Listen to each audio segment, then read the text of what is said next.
día de hoy vamos a hablar de un tema bien interesante que es identificación y gestión de talento en las organizaciones.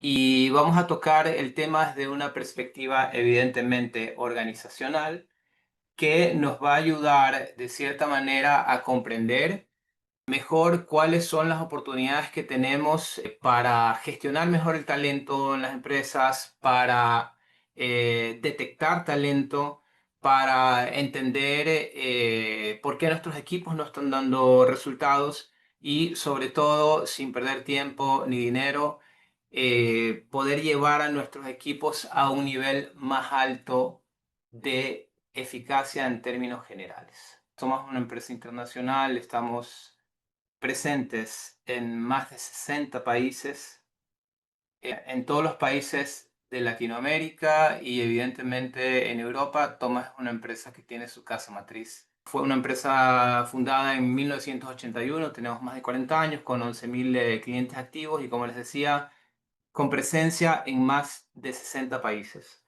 Aquí tienen algunas de las marcas que gestionamos a nivel internacional. Voy a comenzar con una frase, ¿no?, que es de un estudio de Gallup de este año, 2025.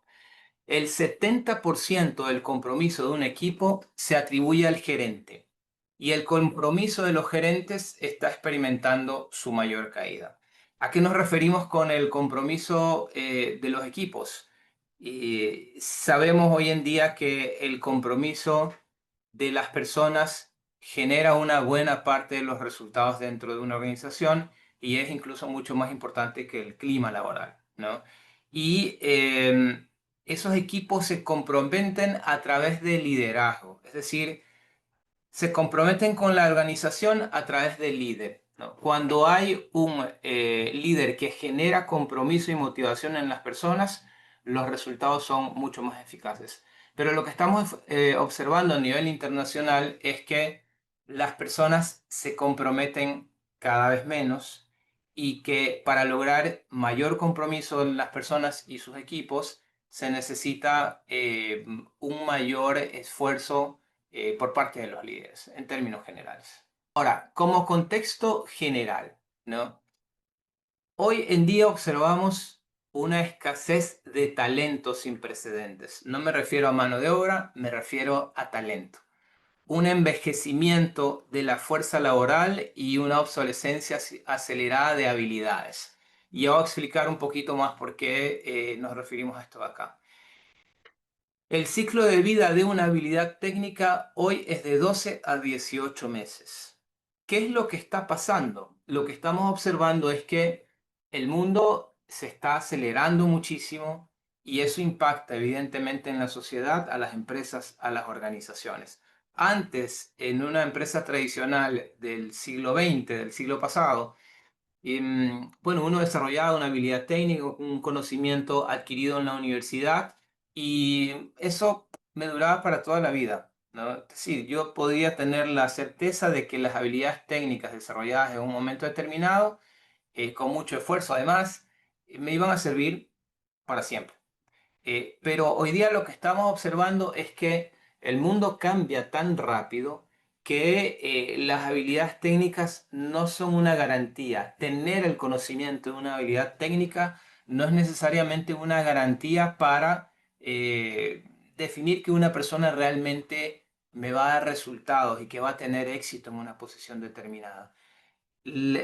Como están en la pantalla, el ciclo de vida de una habilidad técnica es entre 12 y 18 meses, es decir, año y medio, ¿ya? Y ejemplos tenemos muchos delante de nosotros, ¿no? Por ejemplo, la inteligencia artificial llegó recién en realidad y resulta que está cambiando rápidamente, muy rápidamente, la manera de hacer las cosas en las organizaciones. Y hay profesiones que de la noche a la mañana están desapareciendo o se están transformando rápidamente. Hay incluso grandes segmentos de la industria, como por ejemplo el de la publicidad, que en los últimos años se ha transformado muy rápidamente, se ha reducido, ha cambiado, las profesiones han cambiado.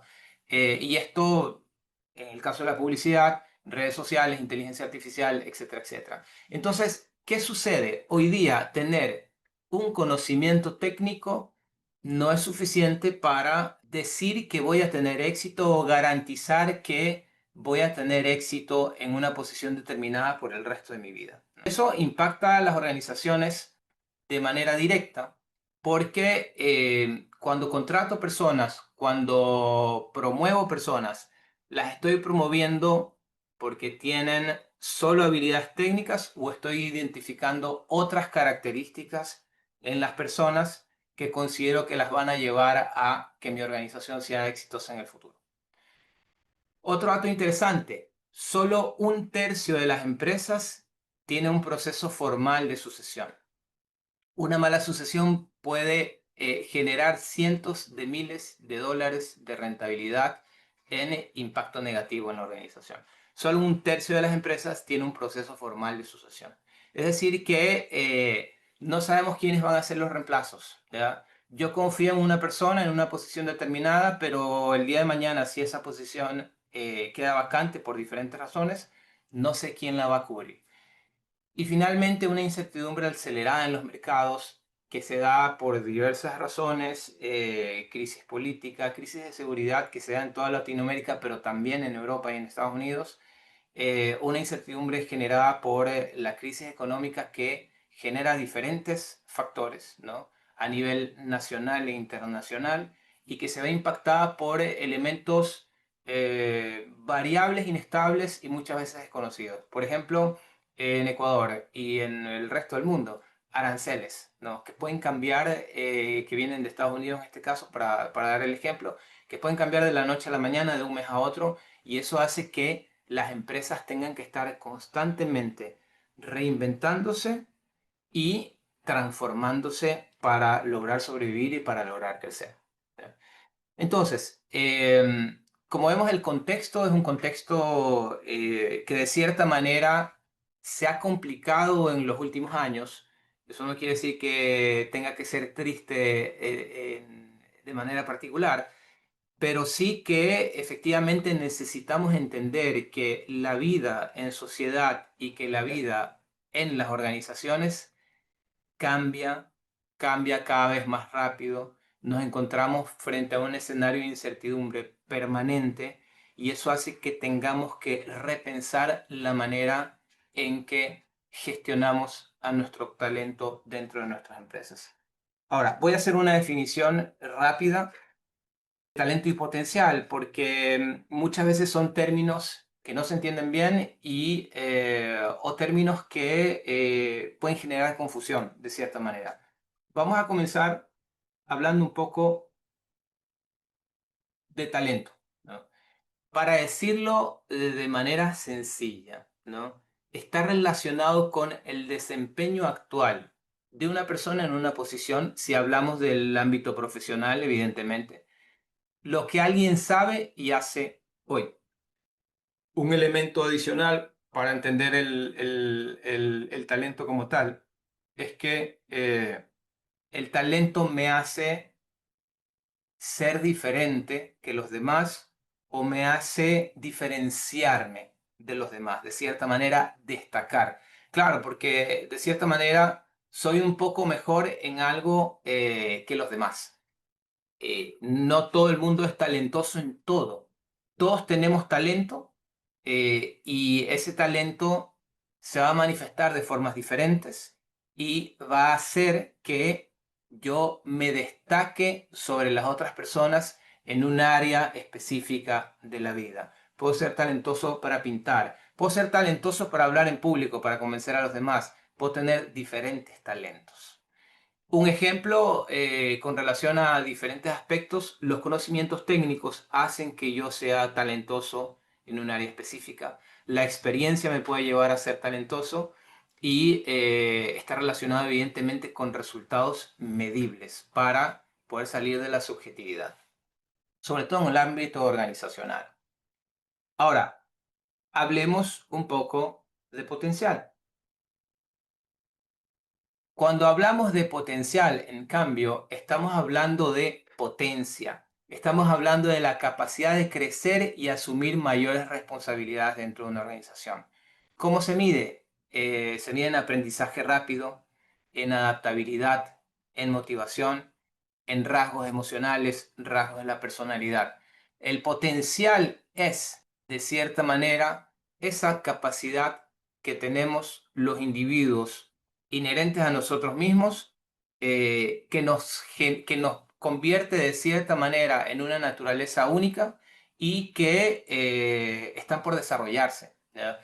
Todos tenemos potencial en diferentes áreas de la vida, en diferentes competencias, pero no necesariamente está desarrollado. Lo que hace la diferencia entre el potencial y el talento es que el talento ha sido un potencial que ha sido desarrollado. Eh, Voy a poner ejemplos de la vida cotidiana, de la vida de todos los días. Yo pude haber sido un niño con habilidades para el fútbol. Hoy día a todos los chicos les gusta el fútbol. Y claro, cuando era chiquito jugaba fútbol, tenía rapidez, tenía reacción, tenía ciertas características que hacían que sea más ágil que los demás manejando la pelota con los pies, por decirlo de una manera muy sencilla. Eso es potencial, ¿ya? Incluso en esa edad podría haberse hablado de talento, pero lo cierto es que uno va desarrollándose en la vida y ese potencial inicial es necesario trabajarlo. Y el trabajo implica tiempo, implica disciplina, implica esfuerzo. Cuando yo he desarrollado mi potencial, me convierto en una persona talentosa en un área específica de la vida. Muchas veces en las empresas, el problema que tenemos, el inconveniente que tenemos es que confundimos potencial con talento o confundimos el talento con simples habilidades técnicas desarrolladas a lo largo de los años, ¿no? Entonces, para entender si una persona va a ser exitosa en el futuro en una organización, necesito entender cuál es su talento actual y necesito entender cuál es su potencial. ¿Por qué razón? Porque yo puedo tener un talento muy específico en un área técnica. Y si el día de mañana esa área técnica desaparece, como lo mencionábamos hace un momento, y puede suceder en el mundo actual, em, ¿qué potencial tengo para transformarme o transformar mis habilidades o desarrollar nuevas habilidades en el corto plazo? Y esa es la pregunta del millón, ¿no? ¿Qué capacidad tengo para transformarme rápidamente? Eso está relacionado con el potencial. Un ejemplo sencillo, copywriting. Personas que tienen una habilidad desarrollada para escribir y que durante mucho tiempo escribían para las redes sociales, el internet, los websites, etcétera, etcétera. Y resulta que, bueno, que hoy día eso las empresas y las agencias lo hacen con inteligencia artificial, ¿no? Entonces, bueno, ok, pero yo sigo teniendo esa capacidad, ¿no? Si yo realmente tengo potencial, puedo rápidamente transformar ese potencial en algo más. Un dato interesante, ¿no? Con relación a esta idea es que hoy día hay nuevas generaciones en el mercado, hay gente joven y esta gente joven que está ingresando en el mercado laboral es justamente la gente que va a moldear la cultura de la civilización occidental, en nuestro caso, del siglo XXI, que todavía no está del todo moldeada, ¿no? Porque es una cultura que está creciendo con aspectos tecnológicos nuevos que están redefiniendo la sociedad, como por ejemplo las redes sociales, como por ejemplo la inteligencia artificial. Se está redefiniendo la sociedad y eso se va a desarrollar de la mano de las generaciones más jóvenes. El 60% de los millennials está abierto a nuevas oportunidades si no perciben crecimiento en una organización. Es decir, los millennials, ¿no? Son una generación que sigue moviéndose dentro de las organizaciones. Y como organización, desde el punto de vista de reclutadores y gente que trabaja en desarrollo organizacional en las empresas, es indispensable entender que mi organización no se puede quedar quieta. ¿Por qué? Porque la sociedad cambia, hay peligros dentro de esos cambios. Perdón que estoy recuperando mi pantalla. Y eso hace que yo tenga que repensar en el talento que necesito y repensar en las personas que trabajan ya conmigo en mi empresa. Ahora, regreso a mi PowerPoint, ¿no? Entonces estábamos hablando de potencial y estábamos hablando de talento. ¿Qué es la personalidad? Rápidamente en tres aspectos, ¿no? La personalidad es un constructo estable que gobierna nuestros pensamientos, emociones y comportamientos. Es poco probable que la personalidad cambie significativamente a lo largo de la edad adulta. Y la personalidad es un fuerte predictor de éxito y potencial en el trabajo. Tomando en consideración esos aspectos, podemos decir que esa personalidad de la que estamos hablando es un elemento clave para poder detectar el día de mañana el talento que tengo en mi organización y el potencial que tengo en la organización. Voy a compartir tres elementos adicionales con relación a estas características de la personalidad. Las características de la personalidad son la estabilidad, la consistencia y la dimensionalidad. ¿De qué hablamos cuando hablamos de estabilidad? Un rasgo de personalidad se mantiene estable a lo largo de la vida, es decir, que en un momento determinado se está desarrollando y a mediados 20, un poco para arriba de los 20, se estabiliza totalmente y ya no cambia más. ¿Son consistentes? ¿En qué sentido? En el sentido de que yo voy a reaccionar y voy a actuar frente a las situaciones siempre de la misma manera porque mi rasgo efectivamente impacta en mi manera de pensar y actuar. ¿Ok? Entonces, frente a situaciones similares, yo actúo siempre de una manera determinada. Siempre van a esperar de mí que actúe de esa manera porque mi personalidad está constituida de rasgos consistentes. Y finalmente, un rasgo de la personalidad responde a la dimensionalidad. ¿Qué quiere decir la dimensionalidad? Es que es un espectro donde hay dos extremos de escasez y de abundancia, por decirlo de alguna manera. Entonces, yo me voy a mover en un rasgo de personalidad entre esos dos extremos, más de un lado, más del otro, y eso es lo que define de cierta manera la intensidad del rasgo. ¿Ok?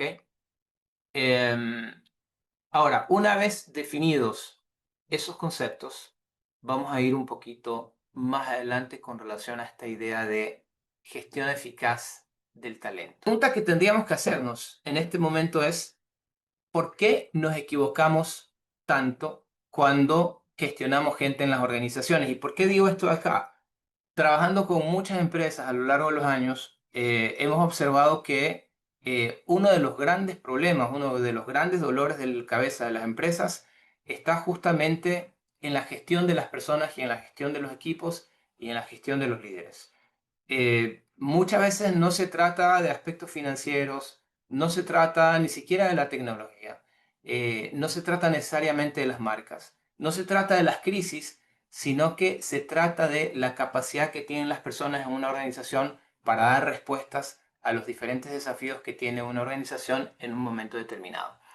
¿Y qué es lo que va a suceder? Lo que sucede es que cuando mapeamos talento dentro de la organización, cuando construimos planes de promoción o sucesión, o cuando queremos premiar a las personas, o incluso cuando estamos dentro de un proceso de contratación del nuevo talento, a menudo nos enfocamos en características que no necesariamente son las más eficaces para detectar esas capacidades que van a hacer que esta persona sea exitosa en esa posición en un futuro cercano.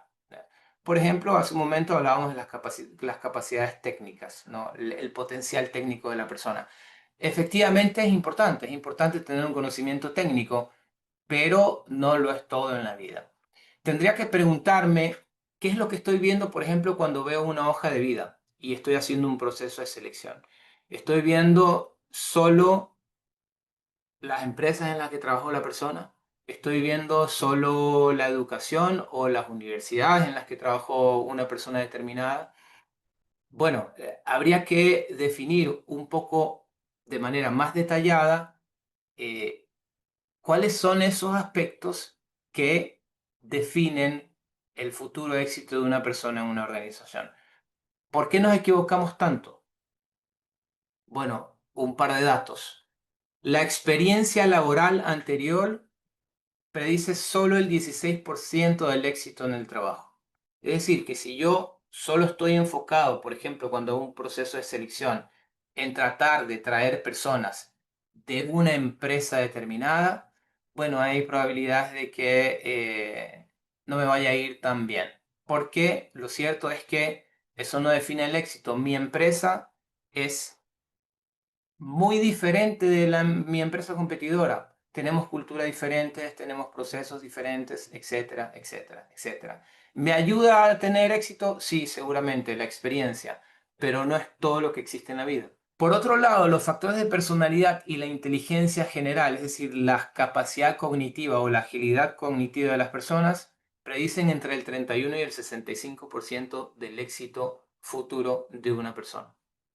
Entonces, hay aspectos que tal vez estoy pasando por alto, ¿no? Y me estoy enfocando en elementos que son o demasiado técnicos o demasiado variables, ¿no? Y que no necesariamente me van a ayudar a detectar el talento. Va a pasar cuando estoy haciendo un proceso de selección, pero también pasa en la vida cotidiana de las organizaciones cuando, como le decía hace un momento, quiero mapear el talento, quiero entender cuáles son las personas que me van a llevar en el futuro a desarrollar nuevos productos, alcanzar mis objetivos, cuáles van a ser mis futuros líderes dentro de mi empresa, ¿no? Entonces, aquí tenemos algunas razones que nos ayudan a entender los bloqueos que tenemos dentro de nuestros procesos y en términos generales en desarrollo organizacional. Me voy a referir a un aspecto que por lo general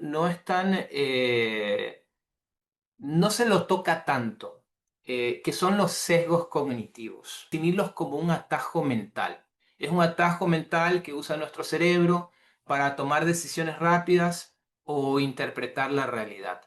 Y son muy útiles para tomar decisiones rápidas, porque me ahorran tiempo, porque son decisiones automáticas, porque son decisiones no racionales, en el sentido de que es un comportamiento aprendido a través de la experiencia. Mi sesgo me va a llevar a tomar una decisión instantánea, Bloom, ¿no? Y esa decisión me permite pasar a algo más.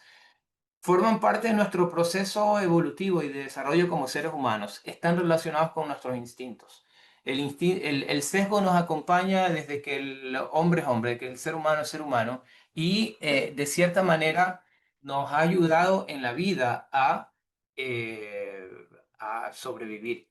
Está relacionado con el instinto de supervivencia que hace que tomemos decisiones muy rápidas para saber detectar si una persona, un animal o cualquier situación a la que me enfrento es amiga o amigo o enemigo o enemiga.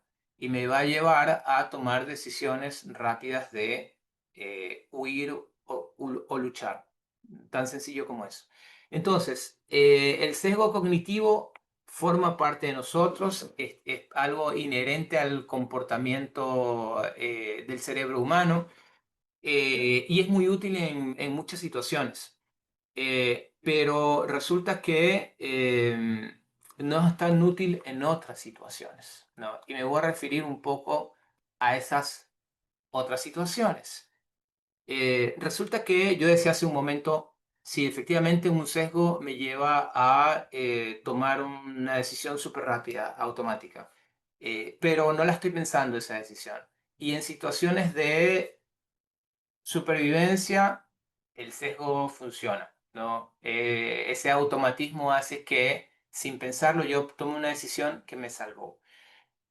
Ahora, ¿qué es lo que va a suceder también? Lo que va a suceder es que esos sesgos como son inconscientes, están actuando todo el tiempo. Y yo tengo que llevarlos en situaciones de no supervivencia, es decir, en la vida cotidiana, a, eh, a a entender de cierta manera, que yo pueda entender si estoy actuando por un sesgo o efectivamente la decisión que estoy tomando es una decisión razonada, consciente y lógica. ¿Por qué razón? Porque si el sesgo es inconsciente y se activa en una situación de no supervivencia, muchas veces me puede llevar a distorsionar situaciones, me puede llevar a tomar decisiones equivocadas. Les cuento una anécdota rápida. Hace el año pasado, un poco más de un año, estaba en Quito caminando con un amigo en la calle y vino una moto y dio la vuelta así súper rápido y se paró al pie de nosotros, ¿no?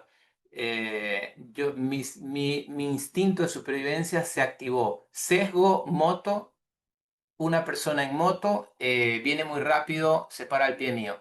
Salí corriendo, unos cuantos pasos, ¿no? Y mi amigo se me quedó viendo muy sorprendido, quiteño, porque no sabía qué es lo que pasaba. Claro, yo de Guayaquil, mi instinto de supervivencia se activó, ¿no? Moto, viene rápido, se para al pie mío, robo. Pero concretamente está actuando a través de un sesgo. No estaba ni mal ni bien, no sabíamos en realidad qué es lo que estaba sucediendo. Pero claro, los comportamientos son diferentes. Em, Ahora, en el mundo de los sesgos cognitivos hay definiciones y definiciones y definiciones de sesgos cognitivos. Efecto halo, sesgo de confirmación, etcétera, etcétera. Y yo les voy a comentar algunos de estos sesgos, ¿no? ¿Cuáles me interesan en el día de hoy para ayudarlos justamente en el proceso de eh, trabajar mejor con la detección, identificación de talento y demás? Sesgos que me van a llevar a una proyección psicológica o una idealización psicológica de las personas. Voy a definir un poco estos dos términos. En psicología, cuando hablamos de idealización, estamos hablando de una imagen positiva que yo creo en mi psiquis, sobre una situación o sobre otra persona, ¿ya? Es decir, yo estoy construyendo un personaje sobre la realidad, ¿ya? Y muchas veces ese personaje no necesariamente responde a la realidad, ¿ya? Entonces, yo considero que esta persona es buena, extraordinaria, ta, ta, ta, ta, ta, ta, ta, ta. Sí, muy bien, pero tal vez también es otras cosas más. Entonces, esa proyección hacia adelante, ese efecto de imaginar y construir un personaje sobre la otra persona de manera positiva es una idealización, ¿ya? Y qué es lo que pasa también, puedo proyectar, ¿ya? ¿Y qué es la proyección? La proyección está relacionada con ciertas cosas que yo soy o que pienso y las proyecto en el otro o en una situación determinada. Como les comentaba, los sesgos no van a impactar en mi comportamiento y hay N tipo de sesgos y ya voy a definir algunos justamente para entender la idealización y la proyección en la gestión de las personas, ¿no? Les pongo un ejemplo, una historia con relación a los sesgos para que se entienda en la vida cotidiana. Imagínense que una persona la vamos a llamar Laura conoce a un chico, lo vamos a llamar Diego, en una fiesta, ¿no? Él fue muy simpático y la hizo reír durante toda la noche, ¿no? Y ahí comienza mi cerebro a pensar, pensar, pensar, y estos sesgos cognitivos generan estos atajos. Y podría darse algunas cosas. Ejemplo, efecto halo, ¿no? Como Diego hizo reír a Laura, Laura pensó, debe ser un hombre atento y cariñoso con sus seres queridos, ¿no? En la segunda cita, Diego llegó tarde, Laura recordó que una amiga le había dicho que él era algo impuntual, pero decidió enfocarse en lo contrario. Bueno, también me contaron que es trabajador y generoso, y eso es lo que importa. Sesgo de confirmación. En lugar de considerar la evidencia que cuestionaba su buena imagen, Laura buscó y se quedó solo con la información que confirmaba su idea positiva. Además, Laura pensaba, a cualquiera le encantaría salir con Diego, no solo a mí. Falso consenso, que es otro sesgo cognitivo. Asumía que que todos lo veían igual que ella, ¿no? Y cuando sus amigas le contaron que lo habían visto ser frío con otras chicas, Laura pensó, conmigo es diferente, seguro cambiará. Y ese es un sesgo que se llama wishful thinking o pensamiento deseoso, ¿no? ¿Y qué es lo que sucede? Lo que sucede es que muchas veces cuando nosotros hacemos nuestros procesos de selección o nuestros procesos de identificación de talento, mapeo de talento o evaluación de desempeño, estamos actuando por sesgos. ¿Ok? Entonces, ¿qué es lo que pasa? Estoy entrevistando a una persona y yo quiero creer ciertas cosas sobre la persona. O tengo ciertos sesgos que me llevan a tener un pensamiento negativo sobre la persona. Ah, es venezolano. No, lo que pasa es que los venezolanos son así, asado y cocinado, ¿no? No, llegó tarde, pero lo comienzo a justificar en mi cabeza. No, lo que pasa es que él recién salía del trabajo y había mucho tráfico y ta, ta, ta, ta, ta, ta. Entonces, muchas veces lo que pasa en este ejemplo de la selección de personal es que nuestros sesgos están actuando todo el tiempo. Y cuando yo además estoy bajo presión, lo que quiero creer es que la persona no me va a defraudar. Entonces yo comienzo a dar las respuestas por la persona o en mi cabeza comienzo a idealizar que esta persona va a ser muy buena para el trabajo por esta razón, por esta razón, por esta razón.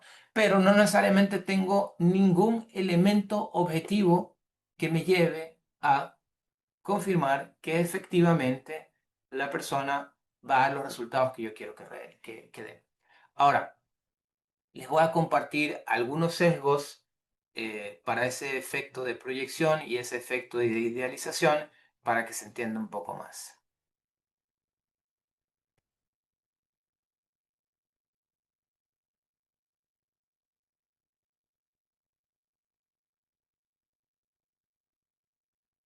Muy bien. Sesgos que llevan o que podrían llevar a idealizar. El primero es el efecto halo, que es una tendencia a generalizar una impresión positiva sobre una característica hacia toda la persona. Ejemplo, es muy guapo, entonces seguro es inteligente y buena persona. Es decir, como un halo que hay sobre la persona, ¿no? Entonces, como tiene una característica positiva, hay muchas otras características que son positivas en la persona. Sesgo de confirmación. Buscamos y recordamos solo la información que confirma nuestra visión positiva del otro, ignorando lo que la contradice. Ejemplo, notas solo los gestos amables de alguien y pasas por alto sus actitudes groseras. Otro, sesgo de atribución benevolente. Atribuimos los errores del otro a causas externas. Por ejemplo, tuvo un mal día, pero sus aciertos los vemos como rasgos internos permanentes, ¿no? Otro sesgo, pensamiento deseoso o wishful thinking. Creemos lo que queremos que sea verdad, no lo que es. Ejemplo, me trata bien, seguro que quiere una relación seria, ¿no? Con relación a las relaciones amorosas, aunque no haya evidencias de eso. Y finalmente, sesgo de optimismo. Creer que el otro encajará con lo que necesito, aunque objetivamente existan riesgos de lo contrario. Pasa, por ejemplo, sesgo de optimismo. Quiero comprar un carro nuevo, ¿ya? Y me enamoré de un carro. Y comienzo, hay dos sesgos que se van a combinar ahí, sesgo de confirmación y sesgo de optimismo. El sesgo de confirmación pasa mucho hoy día en el ámbito de las redes sociales y la información. Estoy buscando todo el tiempo información que confirme lo que yo pienso. Y con el sesgo de optimismo con relación a esta idea, a este ejemplo de comprar un carro, de la misma manera, ¿no? Me enamoré del carro y trato de justificar y justificar y busco información para justificar que efectivamente ese es justo el carro que necesito. Vamos a los sesgos que nos pueden llevar a proyectar, ¿no? Falso consenso. Creer que los demás piensan, sienten o actúan igual como yo. Ejemplo, todos deben estar molestos con el jefe, entre paréntesis, como yo. No, el jefe es un mal jefe. No, tú piensas que es un mal jefe, no todos piensan igual. Entonces, el falso consenso nos lleva a pensar que todos piensan como yo estoy pensando. Otro, la ilusión de transparencia. Creer que los demás perciben claramente mis emociones o intenciones, aunque en realidad no sea así. Sesgo egocéntrico. Interpretar el comportamiento de los demás en función de mí mismo. Ejemplo, si alguien está serio, pienso que es porque hice algo mal, ¿no? Es decir, sesgo egocéntrico, yo estoy centrado en mí, en lo que siento y en lo que pienso. Entonces, juzgo a todos los demás y el comportamiento de todos los demás con relación a mi posicionamiento, como si el mundo girara alrededor mío. Entonces, comienzo a tener prejuicios sobre los demás. Un prejuicio quiere decir un prejuicio. Es decir, que estoy juzgando a los demás antes de tener la información necesaria. Proyección defensiva. Atribuir a otros los sentimientos o impulsos que no quiero reconocer en mí. Ejemplo, esa persona es muy envidiosa cuando en realidad yo estoy sintiendo envidia, ¿no? Y finalmente, efecto de espejo, que es asumir que el otro reacciona como yo lo haría en su lugar. Es decir, que todos deberían de reaccionar como yo reacciono. O pienso que van a reaccionar de una manera determinada porque yo reaccionaría de esa manera. Entonces, eh, este es un elemento clave para entender por qué no estamos gestionando el talento como deberíamos, o, mejor dicho, por qué las personas que trabajan conmigo o que estoy contratando no dan los resultados que yo creo que van a dar, ¿no? Entonces, ¿qué es lo que pasa? Necesito tener mejores herramientas para poder tomar mejores decisiones. El día de hoy no tenemos todo el tiempo del mundo, pero el día de hoy quiero hablar sobre rasgos de potencial para entender ciertos aspectos que nos pueden ayudar a tomar mejores decisiones con relación a las personas. Vamos a hablar de 6 rasgos claves de alto potencial. Como habíamos visto inicialmente, el potencial es lo que me puede llevar a generar talento, a que las personas que contrato o que ya trabajan conmigo se conviertan en personas de éxito y lleven a mi organización a lograr sus resultados y a superar sus resultados. ¿Por qué es importante además? Porque cuando yo tengo la capacidad de detectar, identificar potencial, puedo contratar personas de otras áreas y que no necesariamente tengan esa experiencia súper específica que yo necesito para mi negocio. O puedo contratar personas con menor experiencia porque yo voy a desarrollar ese potencial para que la persona logre resultados en el corto plazo. Y esos dos aspectos se van a traducir en un tercero, y es que me puede costar menos. Voy a ampliar mi rango de búsqueda y mi proceso de selección o mi proceso de promoción y desarrollo se va a ampliar al mismo tiempo. En 2025, el compromiso de los trabajadores cayó 2 puntos porcentuales hasta el 21%, su nivel más bajo desde la pandemia del COVID-19. También del estudio de Gallup. El compromiso en las empresas cada vez disminuye y disminuye y disminuye. ¿Y qué es lo que tenemos que hacer?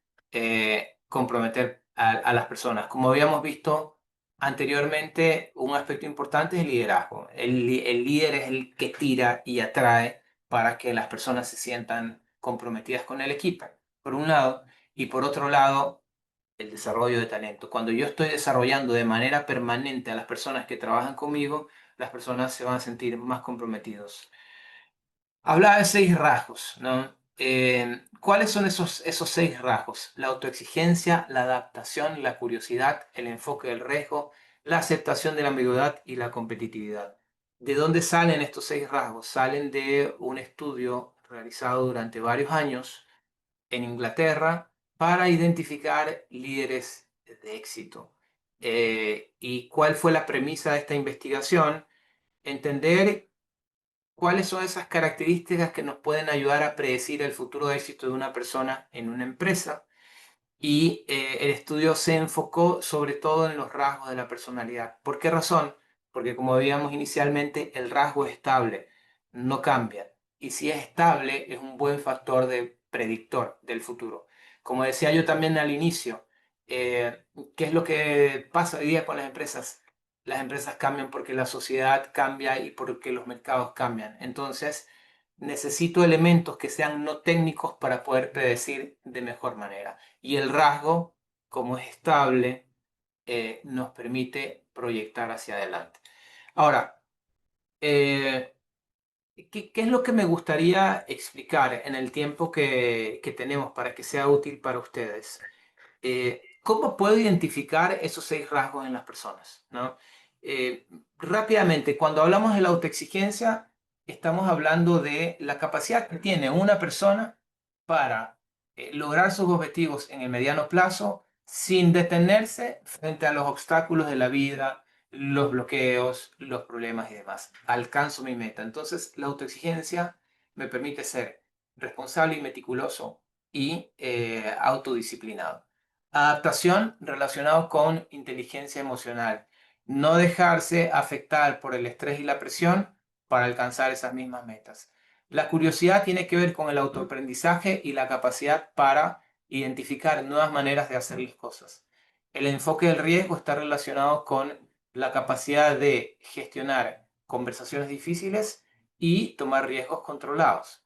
La aceptación de la ambigüedad está relacionado con la capacidad que tiene un individuo para gestionar la incertidumbre, para tomar decisiones cuando los procesos no están claros, el camino no está trazado y no necesariamente hay una solución perfecta para las cosas. Y finalmente la competitividad, que está relacionada con el deseo de ganar, de adquirir poder. Explicaba esos seis rasgos muy rápido. Como les decía, lo que me interesa con relación a estos rasgos es ayudarlos a hacerse las preguntas claves para poder detectar en una entrevista, en un proceso de desarrollo, estos rasgos en las personas. Vamos a hablar sobre el primero, que es la autoexigencia, que como les decía, está relacionado con la responsabilidad. Refleja autodisciplina, organización, persistencia y eficiencia. Predice desempeño en múltiples roles. De cierta manera, este rasgo es muy transversal. Ahora, ¿qué pregunta podríamos hacer en entrevista? ¿No? ¿Cómo mantienes la motivación cuando enfrentas un contratiempo en tus metas? ¿Cómo mantienes la motivación cuando enfrentas un contratiempo en tus metas? ¿Por qué haría esa pregunta?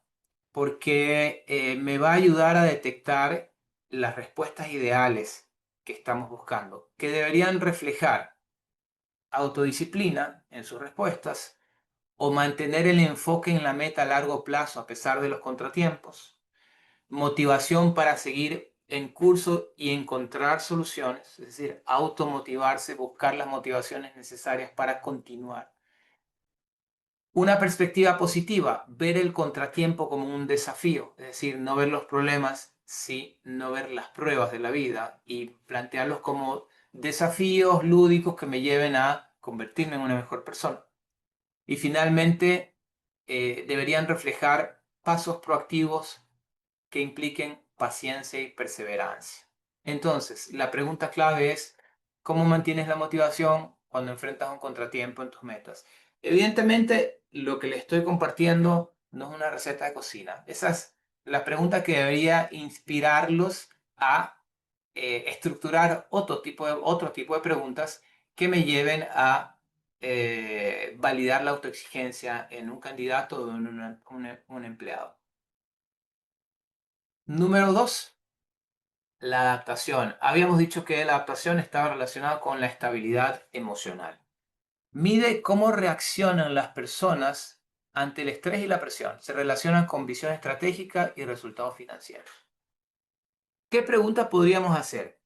¿Cuál fue la situación más estresante en el último año y cómo la manejaste? Y que puede ser una situación de la vida profesional o de la vida personal. ¿Qué deberían reflejar sus respuestas de manera ideal? Identificación clara de una situación de alto estrés relevante al rol, si hablamos de un rol profesional. Y esto es importante porque hay personas que dicen no, ninguna, ¿no? ¿Y qué puede pasar ahí? Puede suceder que la persona no tiene un rol lo suficientemente desafiante en la vida, por lo tanto, puede ser un elemento que me lleve a decir, atención, vamos a ver, no sabemos si esta persona realmente tiene la posibilidad de gestionar el estrés y la presión. O otro aspecto es que no sepa identificarlo, otro elemento es que no sepa identificarlo. Es decir, no sé qué es lo que me implica estrés, porque estoy estresado todo el tiempo o porque nunca estoy estresado. Y ese nunca estoy estresado podría estar relacionado con, no solo con que yo gestiono muy bien el estrés, sino con que tal vez no me doy cuenta que estoy frente a situaciones de presión. ¿No? ¿Qué más deberían reflejar esas respuestas? Capacidad de manejar estrés y frustración canalizando la ansiedad en soluciones. Es decir, que esa premura a la que me lleva el estrés me lleve a dar resultados tangibles y no me paralicen. Mecanismos de afrontamiento positivos, por ejemplo, colaboración, buscar colaboración, ejercitarse en un área específica para desarrollar un conocimiento técnico, por ejemplo.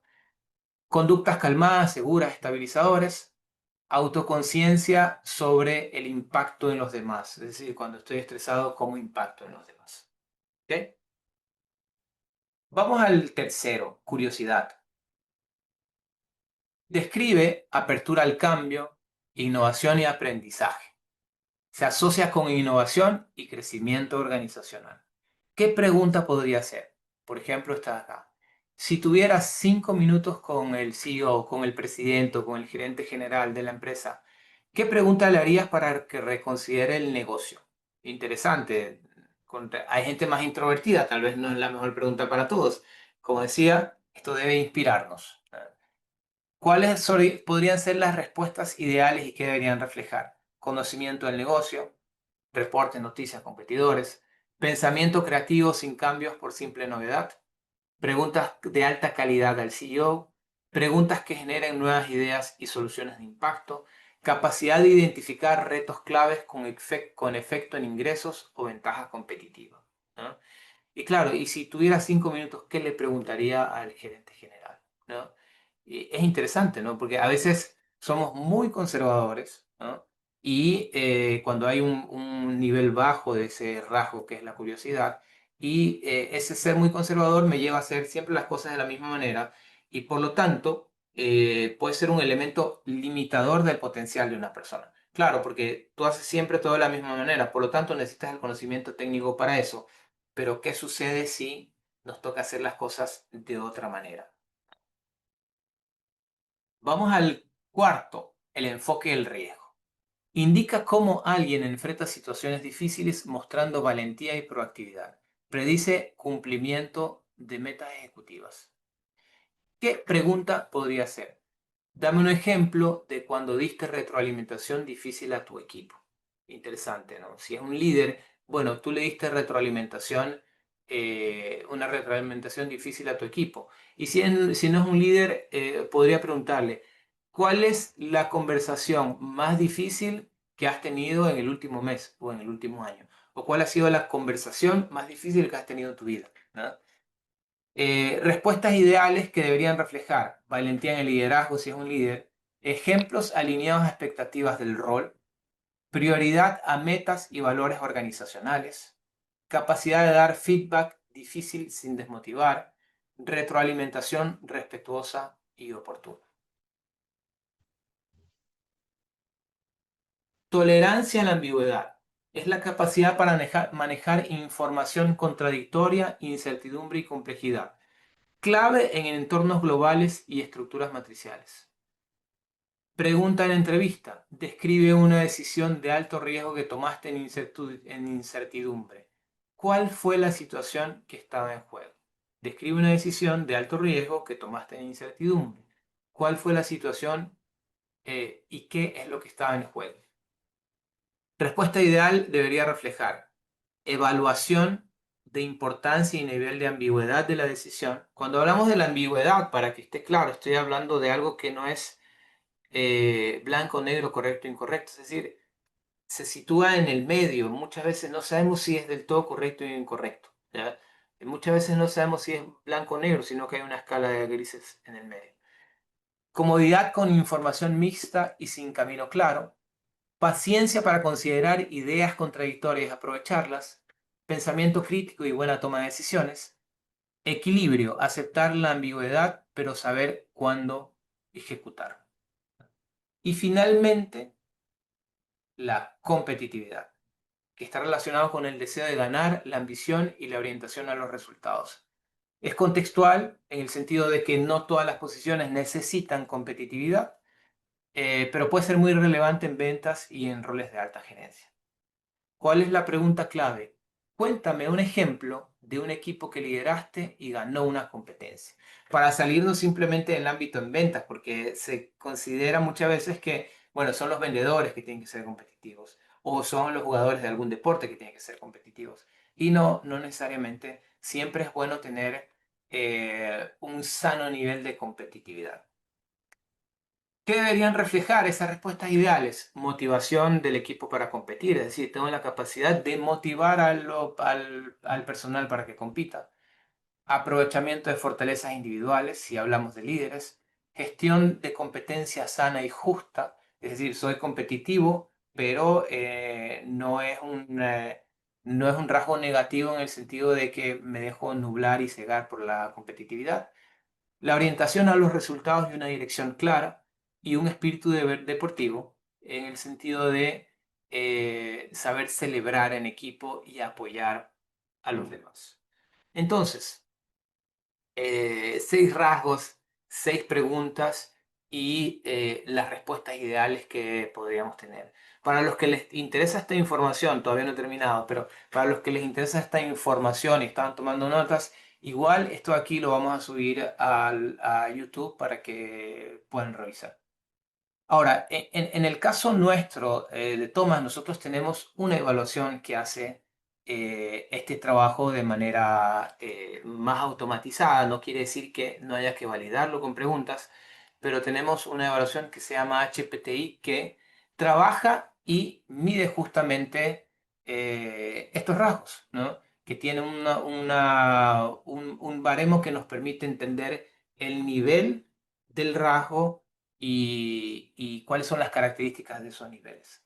Ahora, otro elemento que me interesa compartir con ustedes, ¿no? Que es justamente ese checklist de gestión de talento, ¿no? Y esto sirve para todas las personas que trabajan en una empresa y que o lideran gente o quieren liderar gente, o trabajan en el área de talento humano y necesitan repensar sus sistemas de mapeo de líderes potenciales, de desarrollo organizacional, sus planes de promoción, sus planes de sucesión, etcétera, etcétera. En primer lugar, les voy a mostrar cuáles son esos ítems que consideramos que son indispensables de chequear para entender si estoy gestionando mi talento de la mejor manera. Y en segundo lugar, voy a compartir un PDF donde están las preguntas y las vamos a repasar rápidamente. Entonces, elementos clave. En primer lugar, contrato psicológico. ¿Qué es el contrato psicológico? El contrato psicológico es el contrato que no está escrito en una empresa, que está relacionado con la responsabilidad de los líderes con relación a las personas, de talento humano con relación al personal y muy relacionado con la cultura organizacional. El contrato psicológico es todo lo que no se dice, pero que nos comprometemos a respetar, ¿no? Por ejemplo, no, efectivamente te vamos a desarrollar y de aquí a 2 años vas a tener la oportunidad de asumir una supervisión. Ejemplo, parte del contrato psicológico. ¿Ya? Diversidad y equidad. Realmente estamos tomando en consideración la diversidad dentro de nuestra organización, que tiene que ver con las edades, condición social, género, religión, nacionalidad, etcétera, etcétera, etcétera. O nos estamos dejando llevar por nuestros sesgos cognitivos y estamos tomando decisiones sesgadas con relación a las personas. Tercero, mapeo intergeneracional. Tengo idea de cuántas personas de diferentes generaciones, de diferentes edades forman mi organización. Tengo distribuido eso, el personal que trabaja conmigo de manera generacional. Por ejemplo, hoy día sabemos que los millennials forman el 39% de la masa salarial a nivel global y la generación Z el 23%. Pero esto es global. Es muy probable que en la América Latina los números de las generaciones más jóvenes sean mucho más grandes, porque tenemos una población mucho más joven también. ¿Y por qué es importante? Como decía yo al inicio, las personas piensan de manera diferente acorde a su generación. Y tener un mapa intergeneracional me puede llevar a tomar decisiones más acertadas en cuanto a la satisfacción y el compromiso de las personas en las empresas. Cuarto, construcción de marca. Quinto, indicadores claros para todas las personas que forman parte de la organización y no solo para el equipo comercial y el equipo financiero. Mapeo de talento, desempeño y potencial, es decir, tengo claro las personas que están dando resultados y las que no están dando resultados y por qué. Y tengo claro a las personas que podrían dar mejores resultados y por qué.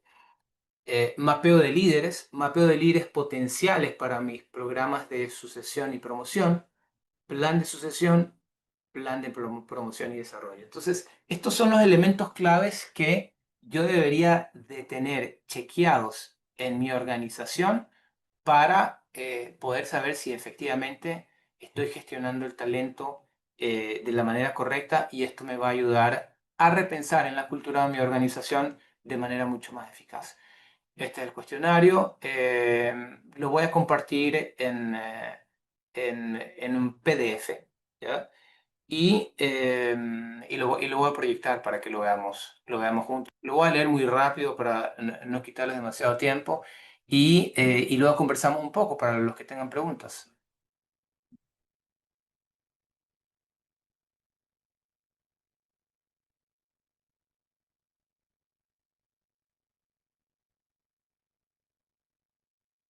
Sí, ahí estamos. ¿Ya? Entonces, este cuestionario, ¿qué es lo que vamos a hacer? Se lo vamos a compartir a todas las personas por mail que participaron el día de hoy para que lo tengan y lo puedan utilizar.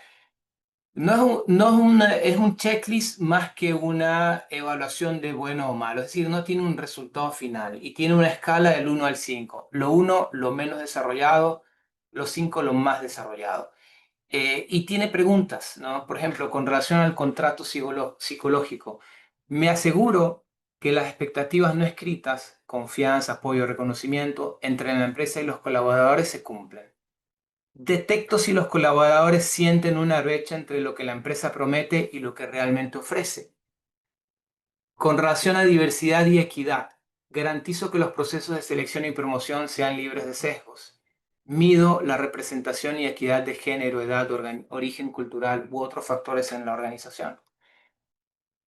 Implemento acciones de sensibilización para que los líderes gestionen equipos diversos. Con relación al mapeo intergeneracional, adapto mis estrategias de motivación y retención según las distintas generaciones.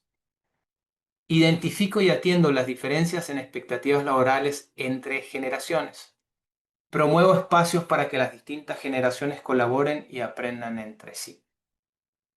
Con relación a la construcción de la marca, evalúo la percepción de mi empresa como lugar para trabajar. Desarrollamos acciones concretas para atraer y retener talento a través de la marca empleadora. Integro el propósito y los valores de la empresa en la experiencia del colaborador. Indicadores claros. Uso KPIs definidos para evaluar la efectividad de la gestión del talento.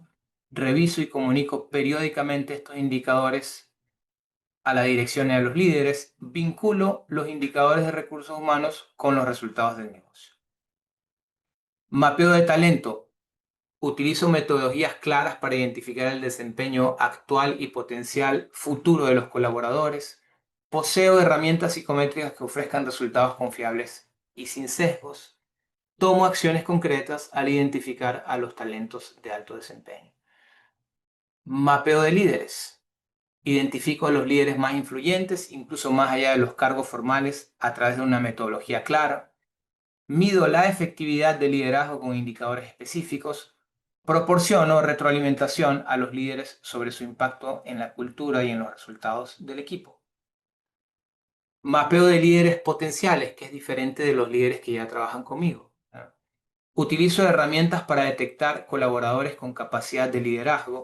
Diferencio entre colaboradores expertos técnicos y aquellos con potencial de liderazgo. Implemento programas para preparar a los futuros líderes. Con relación al plan de sucesión, cuento con planes de sucesión definidos para posiciones críticas. Tengo identificados a través de una metodología clara los futuros líderes de la empresa. Y finalmente, con relación al plan de promoción y desarrollo, defino criterios claros, objetivos y sin sesgos para ascensos y promociones. Garantizo que todos los colaboradores tengan acceso equitativo a oportunidades de desarrollo y finalmente mantengo un porcentaje significativo del personal con un plan de carrera definido y en seguimiento activo. Es decir, sé hacia dónde van las personas. Entonces, esto aquí simplemente lo leí para que tengan una referencia, pero se los vamos a compartir por mail para que les sirva como una guía para justamente trabajar en el desarrollo de talento y en la gestión de las personas dentro de una organización. Bueno, el día de hoy hemos hablado sobre talento y potencial, hemos hablado sobre estos rasgos de la personalidad y las preguntas que debo hacer para entender si puedo identificar rápidamente potencial en las personas. Y hemos hablado de estos indicadores que me pueden ayudar a entender si estoy gestionando a las personas y el talento dentro de mi organización de manera clara, eficaz y que me lleve a resultados tangibles y medibles. ¿Qué es lo que hacemos nosotros como Thomas International? Bueno, nos dedicamos a hacer evaluaciones psicométricas, mapeo de talento de líderes, mapeo de líderes potenciales, desarrollo de habilidades de equipos de trabajo, hacemos capacitación en el desarrollo de habilidades soft, hacemos selección de personal, entre otros servicios. Nuestra especialidad es el comportamiento humano en el ámbito laboral. Me gustaría darles espacio, ahora sí, para que hagan preguntas. ¿Existe alguna referencia de mínimo de HC que tiene la empresa para hacer la autoevaluación y poder gestionar estos parámetros? ¿Cuál es la recomendación? No, en realidad no, la verdad no. Y es curioso porque en Ecuador, sobre todo hablando de Ecuador y en Latinoamérica, tú tienes empresas muy, muy grandes y que no desarrollan talento para nada, ¿no? Y tienes empresas muy, muy chiquitas con las que trabajamos.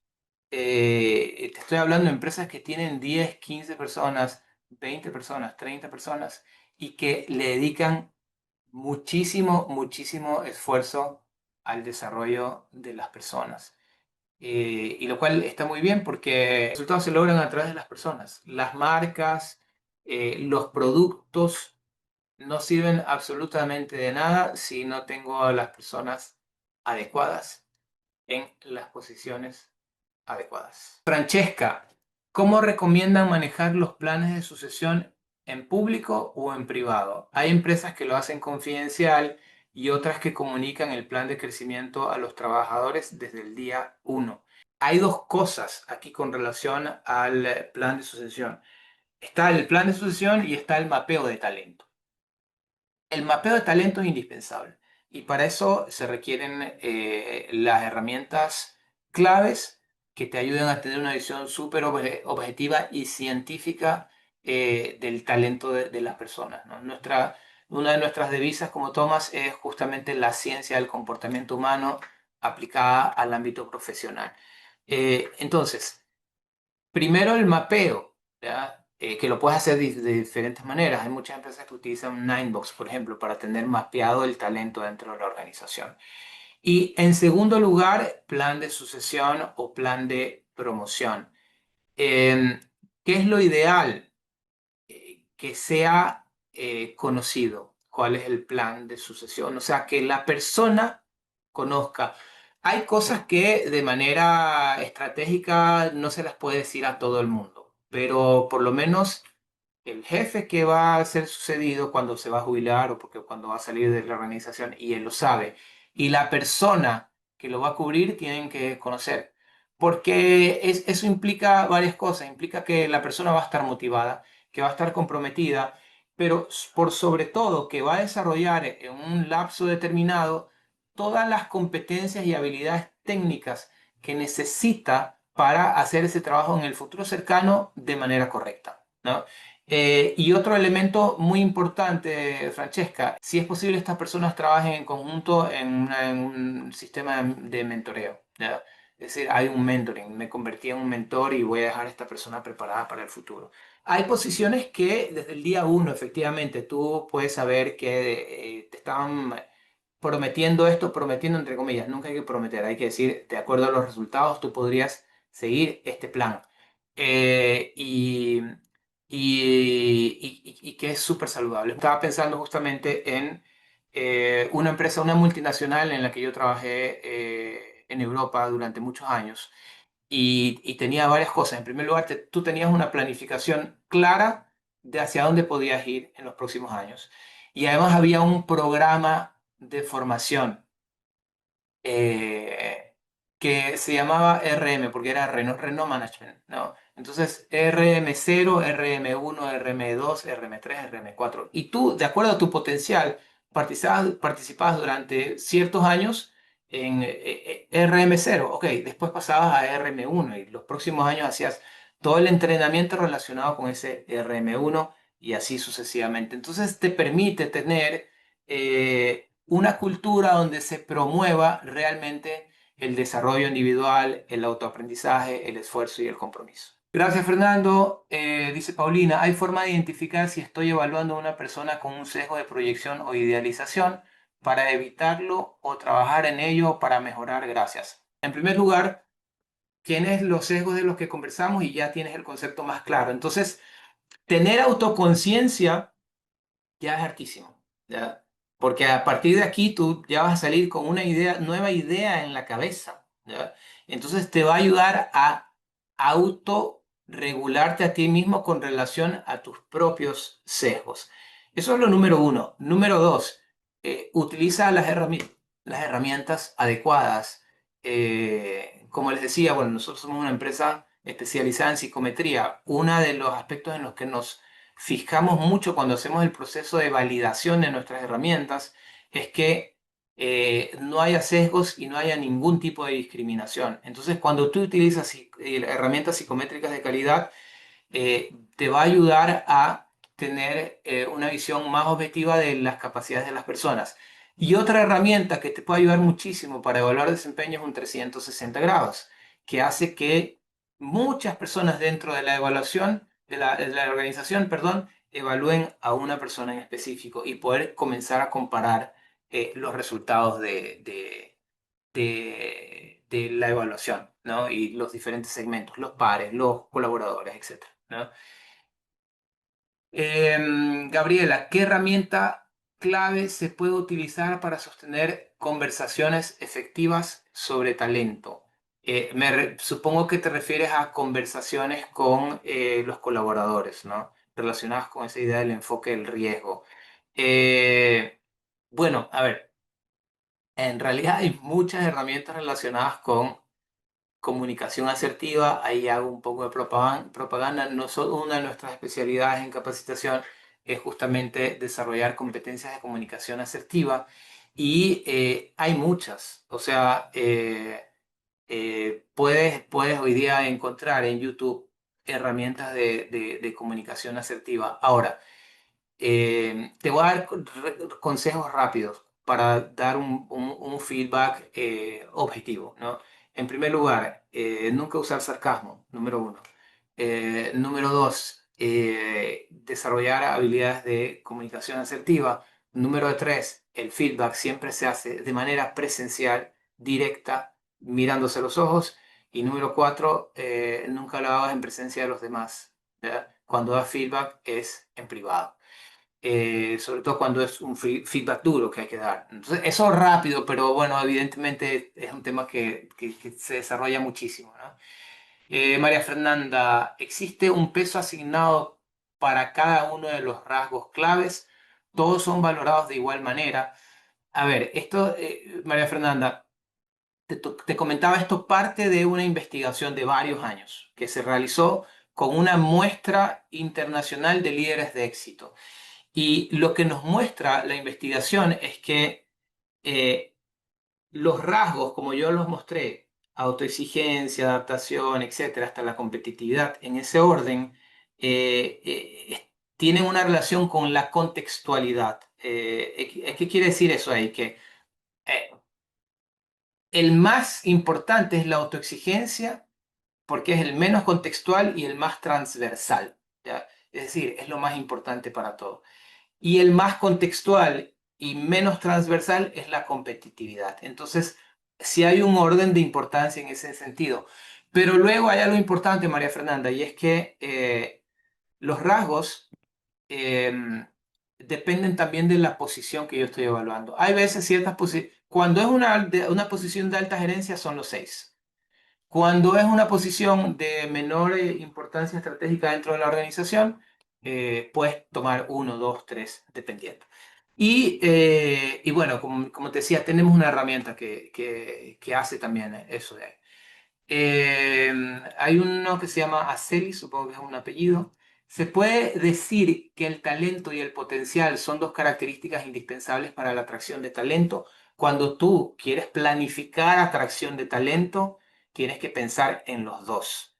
Efectivamente, si esta persona tiene talento, ¿talento en qué? Y que ese talento no esté relacionado solo con habilidades técnicas, porque como yo decía al inicio del webinar, las habilidades técnicas son muy cambiantes en el mundo de hoy. Entonces, hay otras características que son indispensables, como la agilidad cognitiva, los rasgos de inteligencia emocional, los rasgos relacionados con el potencial de las personas, el estilo de liderazgo, el estilo comportamental de las personas, habilidades de interrelación, etcétera, etcétera. Entonces, hay todo un mundo de características que son indispensables, que tengamos la capacidad de detectar o en un proceso de planificación de sucesión o en un proceso de atracción de talento, para liberarme de esos sesgos que son conocimientos técnicos y universidad. Y qué pinta tienes, ¿no? Este tiene cara de que me va a dar buenos resultados. A cuenta de que lo dices, ¿ya? Entonces, em, sí, es importante entender el talento actual, número uno, y número dos, el potencial, porque eso me va a permitir entender que a veces es mejor contratar gente que no tenga toda la experiencia del mundo, pero que tenga la capacidad de convertirse en una estrella dentro de mi organización. Bueno, no hay más preguntas por el momento. Ya. En todo caso, por mi parte, muchísimas gracias por haber participado el día de hoy en este webinar. Evidentemente siempre hay mucho más que decir. Esto aquí es una pastilla, pero creo que son elementos necesarios, sobre todo para la gente como nosotros que está en el medio en el ámbito del talento humano y el desarrollo de personas. Y a menudo hay elementos que se nos escapan. Estamos en el día a día y estamos haciendo nuestro trabajo business as usual, es decir, cómo se hace todo el tiempo y el mundo cambia y está cambiando rápidamente y necesitamos encontrar también rápidamente nuevas formas de encontrar soluciones. Así que, por mi parte, muchísimas gracias. Vamos a subir el webinar dentro de poco. Vamos a compartirles el link y a las personas que nos han conectado el día de hoy por diferentes razones también. Y les vamos a compartir por mail ese checklist de estos diferentes indicadores o preguntas que se pueden hacer para entender si efectivamente estoy gestionando como tengo que gestionar. Así que por mi parte, muchísimas gracias. Ha sido un gusto y nos vemos muy pronto. Adiós.